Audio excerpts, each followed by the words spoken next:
హిందువులంతా అసత్యమాడుతూ హింసకు పాల్పడుతున్నారని పార్లమెంట్లో విపక్ష నేత రాహుల్ గాంధీ చేసిన వ్యాఖ్యలపై దుమారం రేగుతోంది.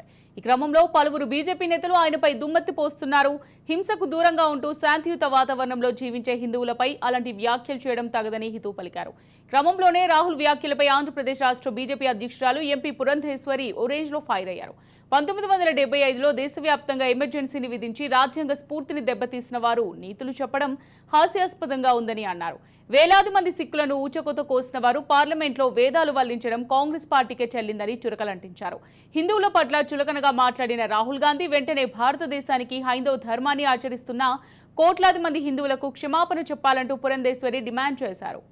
1975 సంవత్సరంలో దేశవ్యాప్తంగా ఎమర్జెన్సీని విధించి రాజ్యాంగ స్ఫూర్తిని దెబ్బతీసినటువంటి వారు, అదేవిధంగా వేలాది మంది సిక్కుల్ని ఊచకోతకి గురి చేసినటువంటి వారు పార్లమెంట్లో నీతులు పలకటం అనేది ఇది చాలా హాస్యాస్పదం.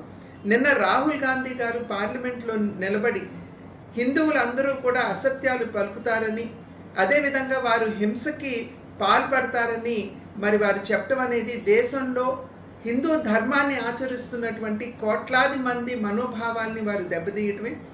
కనుక రాహుల్ గాంధీ గారు వెంటనే భారతదేశానికి, అదేవిధంగా హైందవ ధర్మాన్ని ఆచరిస్తున్నటువంటి హిందువులందరికీ కూడా వారు వెంటనే క్షమాపణ చెప్పాలి.